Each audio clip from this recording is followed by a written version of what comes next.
Show. O André, desses temas mais polêmicos, um que olha, e volta e meia, né, retorna aí, questão de taxa, né? Taxa de gestão, taxa de administração, taxa de performance. E, inclusive, essa é uma das críticas, talvez a maior crítica do Barsi, não do Bassi, do Barsi, né? Para fundos imobiliários, já que ele fala lá que quem ganha muito no fundo imobiliário é o gestor, né? O investidor realmente não ganha tanto porque tem essas taxas altas. E eu sempre falo, né, Dani, uma coisa é você cobrar a taxa de performance de um fundo, né, 1% de um fundo de 100 milhões, outra coisa é você cobrar 1% de um fundo de 3,5 bilhões, né? Como é que você enxerga isso? Você acha que no futuro vai ter algum tipo de ajuste, vai ter algum tipo de movimento, ou você acha que não? A indústria, enquanto continuar crescendo o número de investidor, como diz o outro, né? Enquanto tem bambu, tem flecha. Você acha que ninguém vai se movimentar nesse sentido? Sim, sou da opinião. Enquanto tem bambu, tem flecha. Até porque o pessoal está tentando achar isso ruim, está tentando resolver isso de maneiras que não funcionam, porque não tem funcionado. Eu acho que isso aqui é um problema de resolve com concorrência. E é fácil. A gente não precisa nem esperar para resolvê-lo. Olha, pessoal, acho que isso, inclusive, é pouco comentado. Mas, pessoal, tem uma solução para literalmente amanhã a gente resolver isso. Quer ver só? São poucos passos. Todo mundo odeia pagar. Taxa de emissão grande ou taxa de gestão, taxa de performance, né? Todo mundo concorda com isso, não tem exceção. Eu vou eliminar as exceções teóricas para simplificar o argumento. Se é uma coisa que todo mundo quer, é uma coisa que todo mundo se junta para resolver, certo? Todo mundo vai amanhã entrar no grupo de Telegram, fazer uma vaquinha, são mais ou menos 600 mil reais para uma gestora, tá? Todo mundo vai entrar no grupo do Telegram amanhã, abrir uma gestora que não cobra nem taxa de performance e se compromete a pagar todos os custos de emissão. Resolvido amanhã. Boa. André, outra questão, né? Emissão, enxurrada de emissão que tá vindo aí, o pessoal já tá falando, né? Até eu rodei um vídeo esses dias nos grupos nossos fechados aí, né, Dani? Quando a gente fez uma live com um trader de fundo imobiliário, que tá aqui no canal, inclusive, e tem um momento, o cara é muito, muito engraçado, assim, e tem um momento que ele fala, cara, eu adoro tradar fundo imobiliário porque eu sei que quando está ganhando preço, o gestor vai vir entubar o cotista com uma emissão, né? Então, tem coisa melhor para quem é trader já ser avisado muito tempo antes do que vai acontecer. Ele fala nessas palavras, né, Dani? Então, como é que você vai ver você está observando, óbvio, né, essa enxurrada de emissões que já está vindo e, claro, né, falando de emissão, a famosa emissão abaixo do VP. Qual que é a seu pensamento sobre esse assunto? Emissão abaixo do VP. O pessoal perguntou, eu olho o VP? Não, mas eu sei que isso é um assunto que o pessoal gosta de ver, então emissão abaixo do VP é fácil, cara. É errado em princípio. O cara que faz uma tem que explicar e muito. E depois que explicar, eu ainda não preciso gostar. Tá? Não preciso gostar mesmo. É polêmico e é simplista, mas eu não olho o PVP, então como faz sentido isso, André? Eu não olho o PVP. O pessoal fica bravo com a emissão e compra a cota de fundo que está com a emissão maior que 1. Ou seja, o fundo, ó, eu vou ser bem pentelho agora. O cara vai lá, tem um fundo que está na emissão 7, tem alguns fundos que estão na emissão 14, 15, tá? Não, nem sei, eu acho que a HGLG tá por aí ou passou. O cara vai lá, no fundo que está no número de emissão 14, daí compra a cota, daí o fundo vai lá e anuncia a 15ª emissão, daí fica bravo. Não faz sentido nenhum. Eu só aceito essa reclamação hoje de fundos com emissão 1.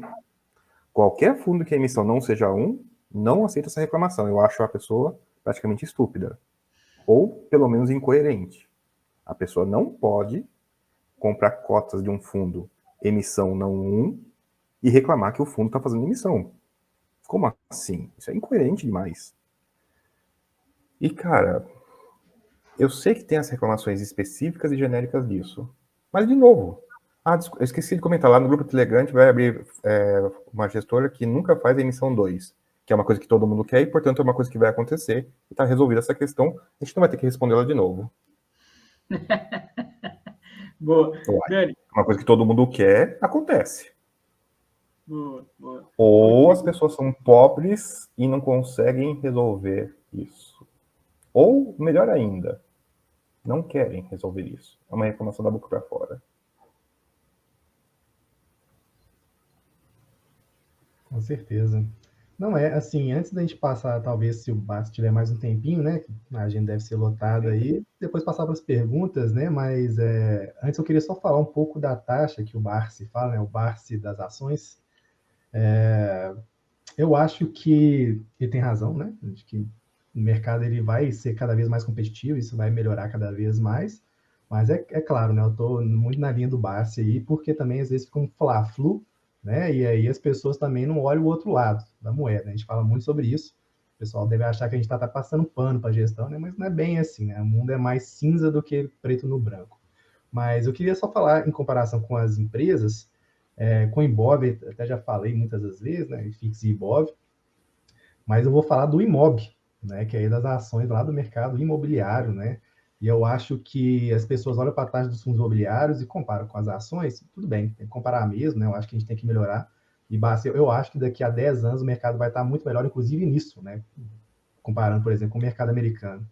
Mas quando a gente olha o Imob, eu acho que o custo da estrutura de uma ação, de uma empresa, ela também não é barata. Assim, lá dentro da estrutura dela, isso também não é barato. Inclusive, eu já vi muitas pessoas dizendo, né? Pessoas que trabalham no mercado imobiliário, que esse é um dos motivos que o imóvel ele afasta, né? Nem atrai, ele afasta muitos investidores. A estrutura ali dentro da empresa também é cara. Então, só fazendo esse paralelo, porque eu acho a história do Barça incrível, mas eu acho que às vezes tem uns argumentos que, calma lá também, tem o outro lado da moeda também, e se você não souber analisar bem a ação, você volta para a média, que é o IBOB, o IBOB, ou IMOB, ou pior, né, que a média, porque é aquilo, né, a matemática da coisa, sempre falo isso aqui. Na média, os resultados voltam para a média. Então, assim, olha na média o quanto que você vai ganhar, porque se todo mundo superar a média muda, né? Então, a média ali é um bom indicador. Mas, amigo, eu acho que a gente podia pegar algumas perguntas, se o Basta tiver um tempinho a mais. Claro, Tem sim. Só para tirar uma aqui minha, só para finalizar essa questão de polêmica, vamos fazer duas logo, vai? Alavancagem e inflação na cota patrimonial do fundo de tijolo. Essas duas também sempre rodam nos grupos, né? No longo prazo a inflação vai ficar na cota patrimonial. E aí, sobre a alavancagem, que tá alta agora, né? Os fundos realmente abriram aí as asinhas, vamos dizer assim, para fazer mais alavancagem, né? Sim. E, cara, eu sou um fã da alavancagem, tá? Só que, sim, a alavancagem, infelizmente, demonstrou que é muito ruim em fundo imobiliário. Por razões até que agora são mais óbvias, mas não, às vezes tem a ver com o tamanho, mas tem a ver com uma coisa até um pouco mais básica, que passa desapercebida nessas discussões, que é o seguinte: um fundo imobiliário, ele não pode pagar alavancagem, tá? Ele não pode usar sua receita, para ser mais específico, para pagar sua alavancagem. Ele pode pagar juros com aluguel, mas só. Quando ele se alavanca para comprar alguma coisa, ele está se comprometendo em vender essa coisa ou fazer uma emissão. Mas é um comprometimento mesmo. Ele deixa de controlar quando que ele vende, ele deixa de controlar quando ele faz a emissão, ele se compromete. Se comprometer é muito ruim. A empresa não tem esse problema. A pessoa física não tem esse problema. Mas fundos imobiliários têm esse problema. Tem a questão também do tamanho, tem a questão também que está, em vez de desovar imóveis, está desovando a alavancagem, tem, mas isso não é muito novidade para mim. O pessoal está chegando agora, está descobrindo e está achando ruim. Bem-vindo ao clube. Cara, não é nem o tamanho, às vezes. Você pega a HGLG, que eu fui na Assembleia, que o pessoal deu uma chegada para lá, no gestor, não alavanca muito mais que isso, não. O cara faz muita questão de mostrar que as parcelas inteiras estão muito perto do tal de 5% que sobra dos 95%. Cara, é isso que eu penso quando eu penso na alavancagem. É a alavancagem que se paga, a alavancagem que está numa SPE. O pessoal não coloca as dívidas em SPE, gosta de colocar o imóvel em cima. São decisões que poupam 1, 2% ao ano de custos? Sim, e 1, 2% de custos ao ano é muito relevante. Mas que impede o cara de refinanciar a dívida, que é o que é fatal em fundo imobiliário. Os tijolinhos que eu estou comprando, pessoal, são os tijolinhos alavancados que deram errado. E sim, eu esperei eles darem errado para comprar agora. Porque foi questão de fazer conta. Passou de 1/4 a dívida, você já tem que começar a fazer conta. Ele está com carência, fundo imobiliário é obrigado a comer o valor patrimonial.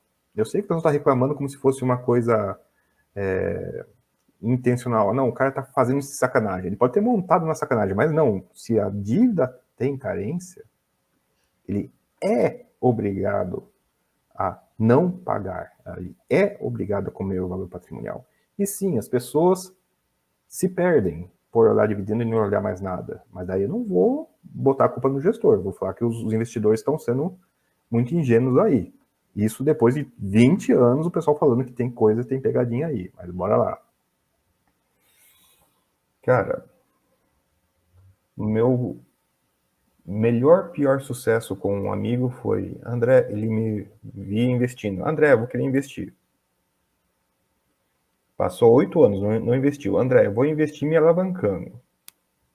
Pior situação possível, né? O cara não mexe na bolsa e vai se alavancar ainda.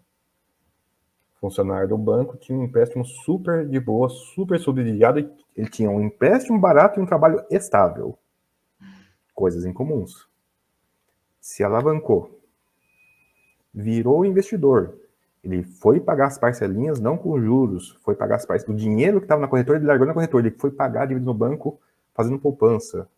No meio do caminho, ele descobriu que, poxa, eu não estou sofrendo sendo investidor. Era um plano de 8 anos, ele resolveu em 4. Pagou a dívida em 4. Então ele está agora com os investimentos e sem a dívida, e sobrando dinheiro todo mês. E não está sofrendo por conta disso. Na verdade, ele está mais suave, porque ele sabe que sobra um pouco, então ele não está angustiado com dinheiro mais. É um caso de sucesso da alavancagem. Eu vivo alavancado na bolsa. Estou vendido em algumas opções, bem OTM lá, de ativo que eu não tenho, então estou até descoberto. Eu sou muito fã da alavancagem. Eu vi casos de sucesso onde nem deveria ter.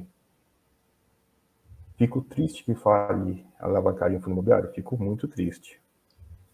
Mas enquanto a discussão for essa não é, e não do porquê, não vai sair do lugar.